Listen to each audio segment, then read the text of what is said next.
नमस्कार बाल मित्रों, धोरण 5 विषय आसपास विषयांक प्रकरण नंबर 12 जो आ खूटी जाए तो मित्रों आपने खबर है कि कोईपण पदार्थनी कार्य करने क्षमता ने शू कहवामां ऊर्जा कहवामां आवे छे। जेमांथी ऊर्जा मळे छे तेने ऊर्जा स्रोत कहीए छीए। आ ऊर्जा स्रोतो आपने खबर है कि ऊर्जानो मुख्य स्रोत सूर्य है। आ उपरांत लाकड़ू, कोळसो, खनिज तेल, कुदरती वायु, पवन, वहेतुं पाणी, बराबर आ बधा शू छे ऊर्जाना स्रोतो छे। पेट्रोल और डीजलनो उपयोग विवेकपूर्वक करवो जोईए। आपने खबर है कि जे ऊर्जा स्रोतो मळे छे एमां पेट्रोल, डीजल, केरोसीन जेवा खनिज तेलो छे एनो आपणे विवेकपूर्ण उपयोग करवो जोईए। આપણે જાણીએ છીએ કે સ્કૂટર, મોટરસાઇકલ, કાર જેવા વાહનો હોય એ બધા પેટ્રોલથી ચાલે છે, જ્યારે રિક્ષા, કાર કે બસ હોય એ બધા સીએનજી કે એલપીજી ગેસથી ચાલે છે। જ્યારે બસ અને ટ્રકની વાત કરીએ તો તે ડીઝલથી ચાલે છે। ટ્રેનની વાત કરીએ તો તે કોલસો હોય, ડીઝલ હોય કે વીજળીથી પણ ચાલે છે। આ બધા જ ખનિજ તેલોનો આપણે ખૂબ જ વિવેકપૂર્ણ ઉપયોગ કરવો જોઈએ। શા માટે? કારણ કે આ નજીકના ભવિષ્યમાં ખૂટી જવાની સંભાવના रहेली है। जे आप प्रकरण अंदर जोईशुं कि जो आ खूटी जाए तो प्रकरण अंदर जो पुस्तक खोलीए आपणे तो पुस्तक अंदर जोईए तो बसनी मुसाफरी। आज अमे शाळामांथी अडालजनी वाव उजाणीए जवाना हता। वात करी रह्या छे केनी उजाणी थी? अडालजनी वाव, जे अमदावादथी आशरे 18 किलोमीटर दूर आवेली छे। अमदावादथी 18 किलोमीटर दूर आवेली छे। अमे रस्ता पर वाहनों गणवाना शरू कर्या। अमरामांथी केटलाके साइकल, केटलाके बस, कार अने मोटरसाइकल गण्या। अब्राहम के जे साइकल गणतो हतो ते झड़पथी कंटाळी गयो। आ हाईवे पर थोड़ी साइकल हती। આપણે જોઈએ છીએ કે હાઈવે ઉપર વાહન વ્યવહારોની સંખ્યા ખૂબ જ વધી ગવાથી ટ્રાફિક પણ વધી ગઈ છે, બરાબર। કોઈ જગ્યાએ આપણે ટ્રાફિક સિગ્નલે ઊભા હોઈએ અને વાહનો ગણવાની કોશિશ કરીએ તો વાહનો ગણી પણ શકતા હોતા નથી। સિગ્નલ પર લાલ લાઇટ થઈ ત્યારે ડ્રાઈવરે બ્રેક લગાવી। તે મોટું ક્રોસિંગ હતું અને અમે ટ્રાફિકની લાંબી લાઈનો જોઈ શકતા હતા। વાહનોમાંથી હોર્નનો અવાજ અને ધુમાડો નીકળતો હતો। ઘણા બધા વાહનો ભેગા થઈ જાય એટલે શું થાય? વાહનોનો ધુમાડો ભેગો થાય અને હોર્નનો પણ અવાજ આવતો હોય છે। કદાચ તેના કારણે જ એક નાનો છોકરો રિક્ષામાં બેઠા ખૂબ જ ખાંસી ખાતો હતો। મેં કંઈક જાણીતી ગંધ પારખી। મને યાદ આવ્યું કે આવી ગંધ ગામમાં પિતાજીના ટ્રેક્ટરમાંથી પણ આવતી હતી। વાહન વ્યવહારના સાધનો ઘણા બધા ભેગા થાય એટલે શું થાય? એમનો જે ધુમાડો હોય એ ધુમાડો બહાર નીકળે, વાતાવરણની એર પોલ્યુશન જેવા પ્રશ્નો ઊભા કરતા હોય છે। પાન નંબર 110 ઉપરના ચિત્રો જુઓ અને લખો, बराबर। तो पुस्तकनी अंदर जोईए तो बाजुनी पेज नंबर 110 पर चित्रों आपेला है जे ट्राफिक सिग्नलनु आपेलू है। तो तमे कया कया वाहनों जोई सको छो? तो चित्रनी अंदर आपणे जोईए तो बस है, कार है, रिक्शा है, स्कूटर है अने साइकल जेवा नाना ने मोटा वाहनों जोई शकाय छे। तमे शुं विचारो छो कया वाहनों पेट्रोल और डीजल बळतण तरीके जोईशे? तो आपणे अंदर जोईए तो बस होय, कार होय कि रिक्शा होय कि पछी स्कूटर होय तो एना माटे पेट्रोल और डीजल जेवा बळतणोनी जरूर पड़ती होय छे।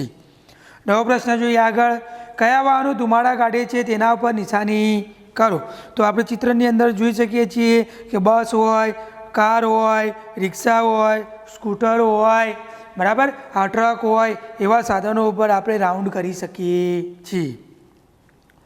वाहनोने कया वाहनों पेट्रोल और डीजल वगर चाले छे? तो पेट्रोल और डीजल वगर चालता वाहनों जो ट्राफिक सिग्नल अंदर जोईए तो साइकल होय, पछी कोई पेडल रिक्शा होय, बराबर, कि पछी कोई अमुक साधनों होय कि रिक्शा होय कि कार होय कि पछी बस होय ए सीएनजी थी पण चालती होय छे। आगळनो प्रश्न जोईए, वाहनों ने झड़पी हंकारवाथी आपणे केवा प्रकारनी मुश्केलीनो सामनो करवो पड़े छे? वाहनों ने आपणे पूर झड़पे चलाईए तो आपने खबर है पेट्रोल डीजलनु बळतण वधारे वपराय छे, पछी अकस्मात थवानो पण संभावना रहेली छे। वातावरणनी अंदर एयर पोल्यूशनना पण प्रश्नों रहेला होय छे। कहो तमे साइकल चलावो छो? जो हाँ तो तेना उपर क्या जाओ छो? तो आपणे साइकल चलाते तो शाळाए जाईए छीए साइकल लईने, केटली वार बगीचानी अंदर जईए, बराबर। कोई वखत बजारनी अंदर कोई खरीदी करवी होय तो साइकल पर पण जईए छीए। તમે શાળાએ કેવી રીતે જાઓ છો? તો શાળાની વાત કરીએ તો આપણે સાયકલ પર જઈએ છીએ, કેટલાક બાળકો ચાલતા પણ જાય, કેટલાક સ્કૂલ બસ હોય તો પણ જતા હોય, કેટલાક મમ્મી પપ્પા પણ મૂકવા આવતા હોય છે. તમારા કુટુંબના સભ્યો ઘરેથી કામે નોકરી કેવી રીતે જાય છે? તો આપણા કુટુંબના સભ્યો હોય તો નોકરીએ જતા હોય તો નોકરી જવા માટે બસનો ઉપયોગ કરતા હોય કે પોતાનું પર્સનલ એટલે પ્રાઇવેટ વ્હીકલનો ઉપયોગ કરતા હોય, પછી મોટરસાઇકલ હોય કે કાર હોય એના અંદર જતા હોય છે. વાહનોમાંથી આવતા ધુમાડા કેવી મુશ્કેલીઓ થાય છે? તો વાહનોમાંથી જે ધુમાડા આવતા હોય તો આપણે ખાંસી ઉધરસ જેવું થાય, માથાનો દુખાવો થાય, પછી આંખોમાં બળતરા થાય, અસ્થમા થાય, પછી ફેફસાના જુદા જુદા રોગો પણ થવાની સંભાવના રહેલી હોય છે. વાહનોના હોર્નના ઘોંઘાટથી આપણે કેવી કેવી મુશ્કેલીઓ અનુભવીએ છીએ? બરાબર. તો વાહનોના હોર્નના ઘોંઘાટથી આપણને શું થાય? તો હોર્નનો ઘોંઘાટ આવતો હોય તો માથું દુખતું હોય છે, પછી માનસિક તાણ થાય છે, કાનમાં થાક પડતી હોય છે, સ્વભાવ કેવો એકદમ ચીડિયો પણ બની જતો હોય છે. આગળ જોઈએ મિત્રો, તો પેટ્રોલ પંપ પર થોડા સમય બાદ અમારી બસ પેટ્રોલ પંપે ઊભી રહી. ત્યાં ખૂબ જ લાંબી લાઈન હતી. એવું લાગતું હતું કે અમારે થોડી વાર વધારે રાહ જોવી પડશે. અમે બધા બસમાંથી ઉતર્યા અને પેટ્રોલ પંપની આજુબાજુ જોવા લાગ્યા. અમે ઘણા મોટા પાટિયા અને પોસ્ટરો જોયા. બરાબર. પેટ્રોલ પંપે આપણે પેટ્રોલ ડીઝલ નખાવવા જોઈએ તો આપણે આજુબાજુ ઘણા બધા પોસ્ટરો જોઈએ છીએ. તો પેજ નંબર 112 ઉપર જોઈએ તો પોસ્ટરો છે. જો પોસ્ટરો ઉપર શું લખેલું છે? પેટ્રોલ અને ડીઝલ કાયમ માટે રહેશે નહીં, તમારા બાળક માટે તે બચાવો. શું લખેલું છે કે પેટ્રોલ ડીઝલ કાયમ માટે રહેશે નહીં, ભવિષ્યના આવતા બાળકો માટે આપણે તેનો બચાવ કરવો જોઈએ. દરેક ટીપું વધુ સમય ચાલે તેમ કરો. જ્યારે તમે કાર ઊભી રાખો છો ત્યારે એન્જિન બંધ કરો. ઘણી જગ્યાએ આપણે ટ્રાફિક સિગ્નલે ઊભા હોઈએ તો આપણે શું કરીએ છીએ? સિગ્નલ પડે ત્યાં સુધી આપણી ગાડી ચાલુ રાખીએ છીએ. જે વ્હીકલ હોય આપણી પાસે એ શું કરીએ છીએ? ચાલુ રાખીએ છીએ. ડીઝલ ભરાવા જઈએ તો પણ વ્હીકલ ચાલુ રાખીએ છીએ. વાસ્તવમાં એવું કરવું જોઈએ નહીં. આપણી પાસે જે ગાડી હોય કે મોટરસાઇકલ હોય તો એનું એન્જિન આપણે બંધ કરી દેવું જોઈએ, જેથી પેટ્રોલ ડીઝલનો બચાવ થઈ શકે. તારીખ છે 6/6/2019. ભાવ આપેલો છે પેટ્રોલ ડીઝલનો.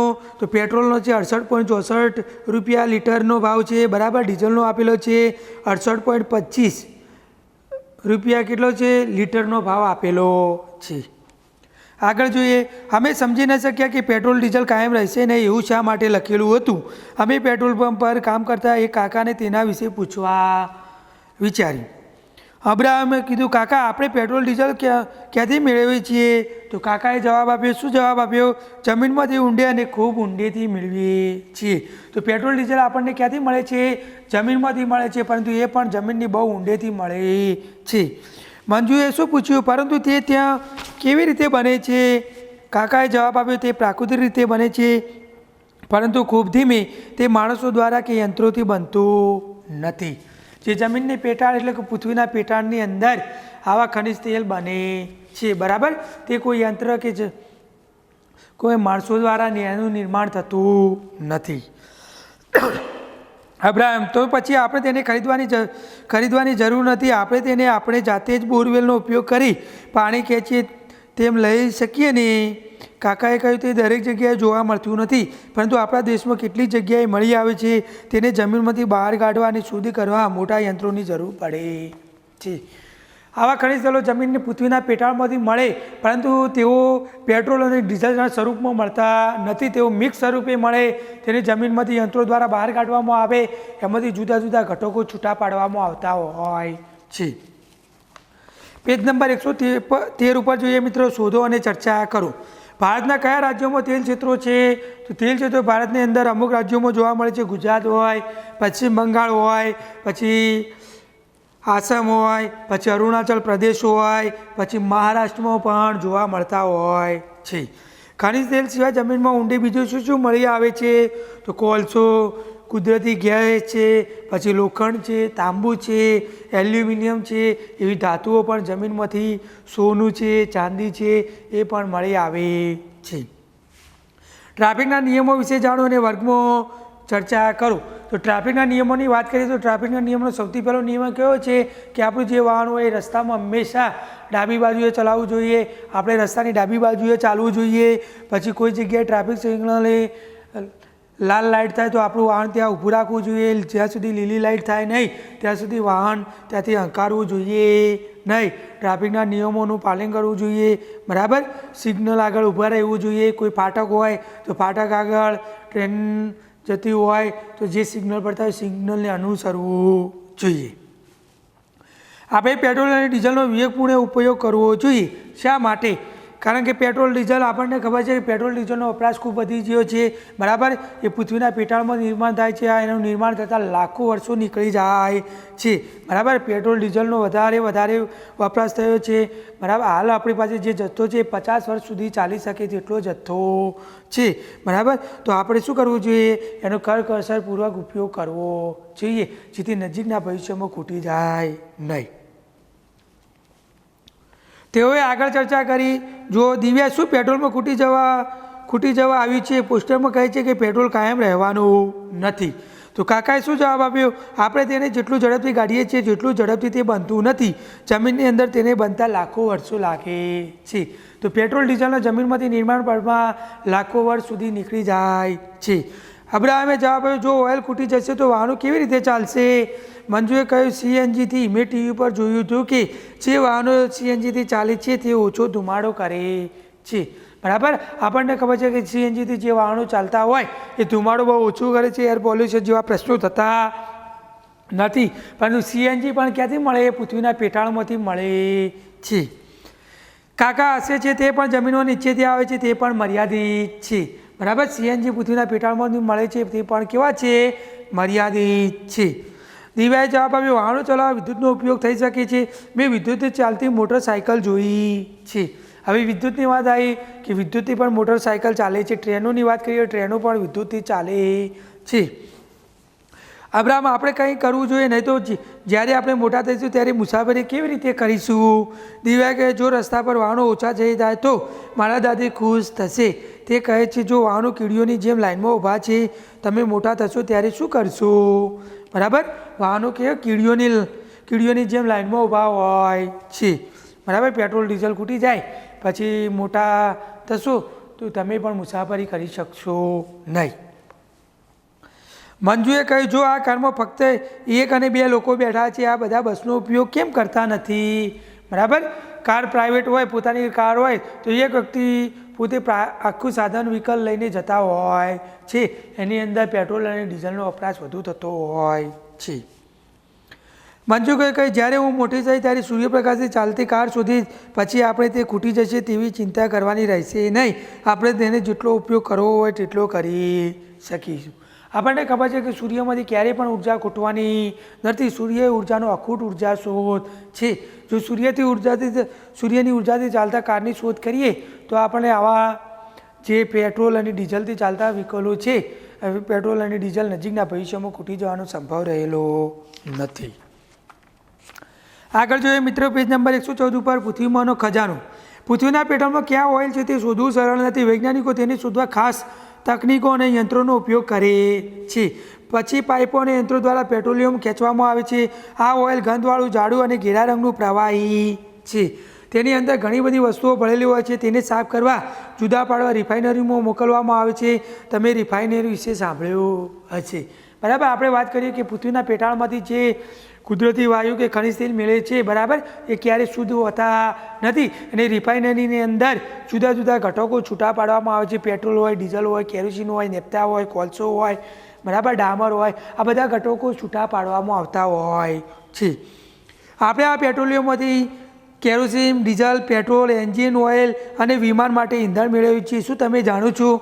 એલપીજી, વેક્સ, કોલટાર, ગ્રીસ વગેરે પણ તેમાંથી મળે છે. એલપીજી વાયુ હોય, પછી વેક્સ હોય, કોલટાર હોય, પછી ગ્રીસ વપરાય છે, એ પણ બધું ક્યાં મળે છે? જમીનની પેટાળમાંથી મળે છે. જે બીજી વસ્તુઓ જેવી કે પ્લાસ્ટિક અને પેઇન્ટ્સ બનાવવા પણ ઉપયોગી છે, બરાબર. પ્લાસ્ટિક બનાવવું હોય કે પેઇન્ટ્સ બનાવવું હોય, પેઇન્ટ્સ એટલે જે કલર બનાવવા હોય, એ બધા ઉપયોગી છે. આગળ જોઈએ મિત્રો, ચર્ચા કરીએ. મેં ઈંધણ બનાવવા વિશે વિચારવાનું ચાલુ કરી દીધું છે. મને યાદ છે કે ક્યારેક પિતાજી જ્યારે બીજું કંઈ કામ કરે છે ત્યારે ટ્રેક્ટરનું એન્જિન ચાલુ રાખે છે. તે સમયે ખેતરોમાં પંપ ચાલુ રહે છે. કેટલું બધું નુકસાન થાય. જ્યારે હું ઘરે થઈ ત્યારે પિતાજી સાથે ચોક્કસ વાત કરીશ. બરાબર. ખેતરની અંદર વાત કરીએ તો ખેડૂત જ્યારે કોઈ વખત અમુક સમયે ખેતરની અંદર ખેતર ખેડાઈ ગયું હોય તો પણ ટ્રેક્ટરનું એન્જિન ચાલુ રાખતા હોય છે, જેના લીધે ડીઝલનો વપરાશ પણ વધુ થતો જોવા મળતો હોય છે. લખો પ્રશ્નો જોઈએ. બધા વાહનો શાનાથી ચાલે છે? તો બધા વાહનો આપણે વાત કરીએ તો પેટ્રોલ, ડીઝલ, પછી સીએનજી હોય, પછી વિદ્યુતથી ચાલતા હોય, કેટલાક હોય તો પેન્ડલ રિક્ષા હોય તો માનવ બળથી ચાલતા હોય છે. બરાબર. સાયકલ હોય પણ માનવ બળથી ચાલતી હોય છે. જો વાહનોની સંખ્યા વધી જશે તો કેવા પ્રકારની મુશ્કેલીઓનો સામનો કરવો પડશે? ઉદાહરણ તરીકે, રસ્તા ઉપર ટ્રાફિક વધે, તમારા વડીલો સાથે વાત કરો અને તે વિશે લખો. બરાબર. તો વાહનોની સંખ્યા વધી જાય તો હવાનું પ્રદૂષણ વધી જાય, પછી અકસ્માત થવાની સંભાવના વધી જાય, પછી સ્વાસ્થ્ય બગડે, પાર્કિંગની સમસ્યાઓ પણ ઊભી થાય અને પેટ્રોલ ડીઝલની પણ અછત ઉત્પન્ન થતી હોય છે. મંજુએ કહ્યું, દરેક જણ શા માટે બસ વાપરતા નથી? તમે શું વિચારો છો? લોકો મુસાફરી માટે બસનો ઉપયોગ કેમ કરતા નથી? બરાબર. તો બસ આપણને ખબર છે કે કેટલી વખત સમયસર પહોંચી શકતી નથી. કેટલી જગ્યાએ બસનું સ્ટેશન હોય એનાથી દૂર સુધી ચાલતા જવું પડતું હોય છે. કેટલીક વાર બસ માટે રાહ જોવી પડી છે. કેટલીક વાર બસ સમયસર આવતી નથી, એટલે લોકો મોટાભાગે બસનો ઉપયોગ કરવાનું ટાળતા હોય છે.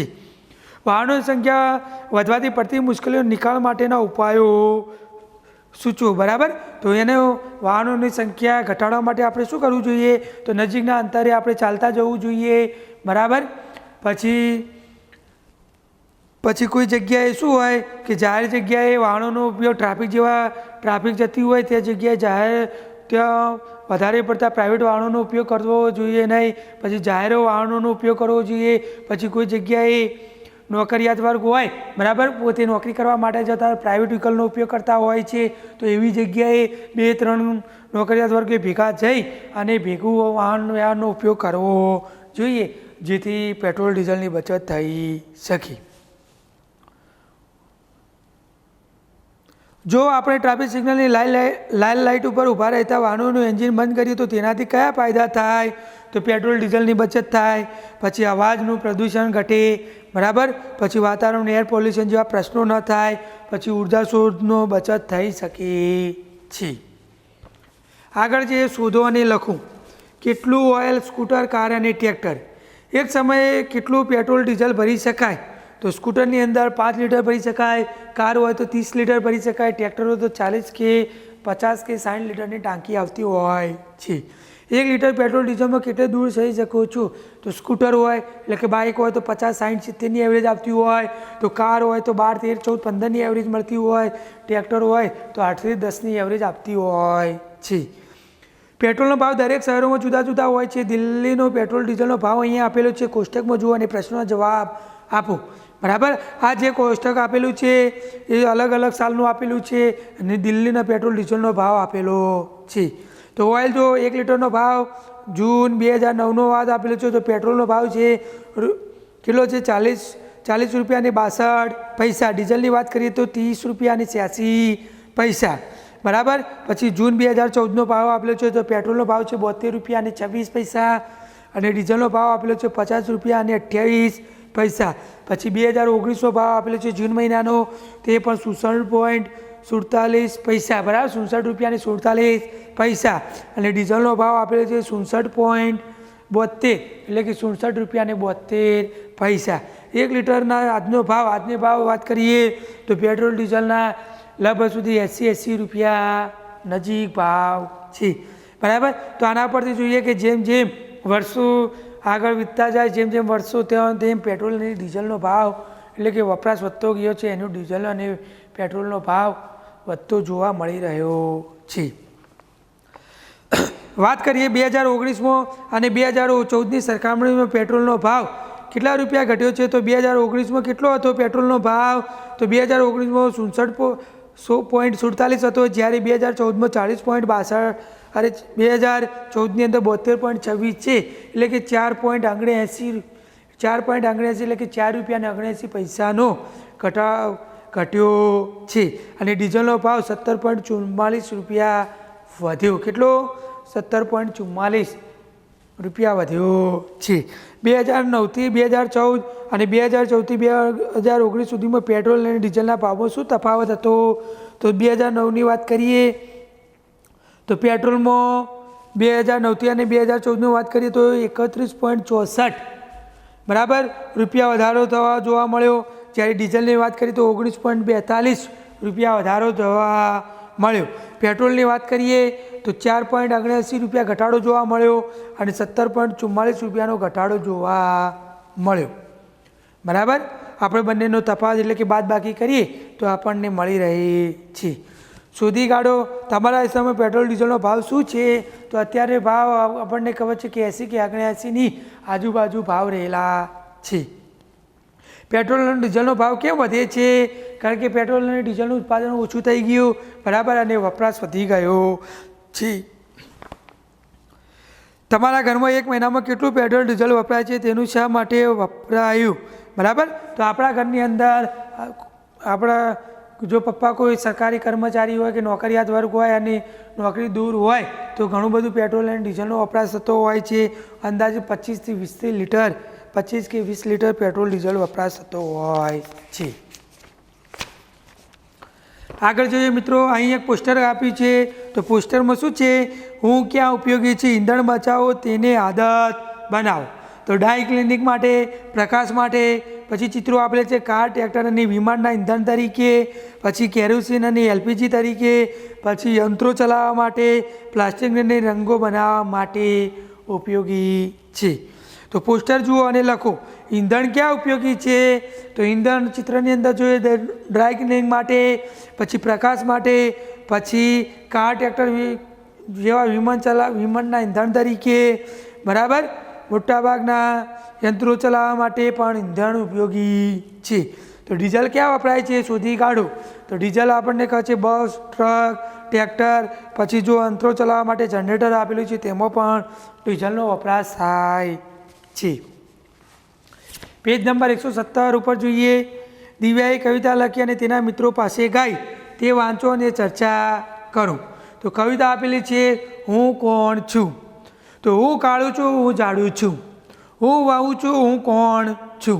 તમે જાણો છો? હું લાંબા સમય રહીશ જો તમે ધ્યાનથી વાપરો. મને બનતા લાખો વર્ષ લાગે છે, હું હંમેશા ત્યાં રહીશ નહીં. હું તમારા દીવાને પ્રકાશ આપું છું, હું તમારી રસોઈ કરું છું, હું તમારા યંત્રો ચલાવું છું. આકાશમાં વિમાન ચલાવવા લોકોને મારા કરતાં કોણ વધુ ઉપયોગી છે? જો ધ્યાનથી નહીં વાપરો તો હું હંમેશા ત્યાં રહીશ નહીં. મારા વગર તેઓ ઝઘડશે, મારા વગર જીવન શું રહેશે? હું કાળું છું, હું જાડું છું, હું વહું છું, હું કોણ છું? તમે જાણો છો. વિચારો અને ચર્ચા કરો મિત્રો. જોઈએ જો તમારા ગામ અથવા નગરમાં એક અઠવાડિયા સુધી પેટ્રોલ ડીઝલ ના મળે તો શું થાય? તો આપણે ગામ અને નગરમાં પેટ્રોલ ડીઝલ એક અઠવાડિયા સુધી ના મળે તો આપણને કહે છે કે વેપાર ધંધા બંધ થઈ જાય, પછી લોકોએ દરેક જગ્યાએ ચાલીને જવું પડે, અવર જવર બંધ થઈ જાય, ઘણી બધી મુશ્કેલીઓનો સામનો કરવો પડતો હોય છે. મિલ હોય, ફેક્ટરી હોય બરાબર, એ જનરેટર હોય, એ બધા શું થઈ જાય? બંધ થઈ જતા હોય છે. ઈંધણ બચાવવાના થોડા ઉપાયો સોચો. તો ઈંધણ બચાવવા માટે આપણે હંમેશા સરકારી વાહનોનો ઉપયોગ કરવો જોઈએ બરાબર. પછી ફાટક આગળ વાહનો ઊભા હોય, કોઈ સિગ્નલ આગળ વાહન ઊભું હોય તો આપણે એનું એન્જિન બંધ કરવું જોઈએ અને સૌર ઉર્જાનો વધુ ઉપયોગ કરવો જોઈએ. ચૂલા માટે જો પહેલાંની વાત, ચૂલા માટે લાકડા. દુર્ગા હરિયાણાના એક ગામમાં રહેતી હતી. દરરોજ તે ઘણા કલાકો ચૂલા માટે લાકડા વીણવામાં વિતાવતી. તેની દીકરી પણ તેને મદદ કરતી. છેલ્લા 3 મહિનાથી તેને ખાંસી થઈ હતી. લીલા અને ભેજવાળા લાકડા સળગતા ત્યારે ખૂબ જ ધુમાડો થતો, પરંતુ દુર્ગા પાસે બીજો કોઈ વિકલ્પ ન હતો. જ્યાં ખોરાક ખરીદવા પૂરતા પૈસા ન હતા ત્યાં લાકડું ખરીદવા પૈસા ક્યાંથી હોય બરાબર. જે દુર્ગાથી બહુ ગરીબ હતી બરાબર, એની પાસે શું હતું? લાકડું ખરીદવા માટે પૈસા બિલકુલ હતા નહીં અને ધુમાડામાં કામ કરતી હતી.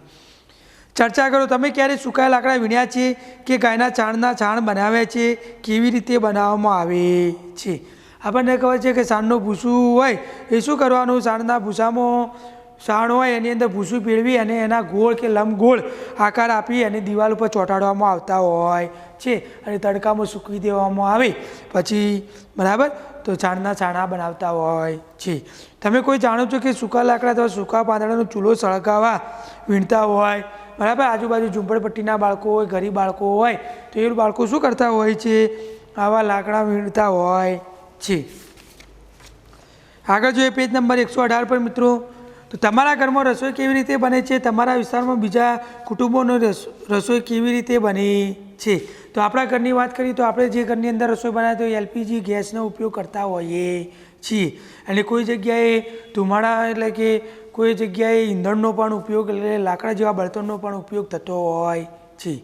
જો તેઓ રસોઈ બનાવવા લાકડા અને છાણાનો ઉપયોગ કરે છે તો ધુમાડાના કારણે તેમને કેવી મુશ્કેલીઓ પડે છે બરાબર. જો ધુમાડાની અંદર કામ કરે તો આંખો હોય, શ્વાસ હોય, પછી માથાનો દુખાવો થતો હોય, ખાંસી થાય અને આંખોની બીમારી જેવા રોગો થતા હોય છે. જો દુર્ગા લાકડા સિવાય બીજું કંઈ વાપરી શકે કેમ નહીં બરાબર, તો એ બીજું કશું વાપરી શકે નહીં કારણ કે દુર્ગા શું હતી, ગરીબ હતી, એટલા માટે એની પાસે બીજું એલપીજી જેવા કે ગેસ ખરીદવા માટેની સગવડ હતી નહીં. પહેલાં આપણા દેશમાં આશરે 2/3 લોકો છાણા, લાકડા અને સૂકા ડાળકા વગેરેનો ઉપયોગ કરતા હતા. આ બધું ફક્ત રસોઈ બનાવવા જ નહીં પરંતુ ગરમી મેળવવા માટે, પાણી ગરમ કરવા અને પ્રકાશ મેળવવા માટે વપરાતું હતું. ઘરના બીજા કામો અન્ય વસ્તુઓ જેવી કે કેરોસીન, એલપીજી, કોલસો, વીજળી વગેરે વપરાય છે.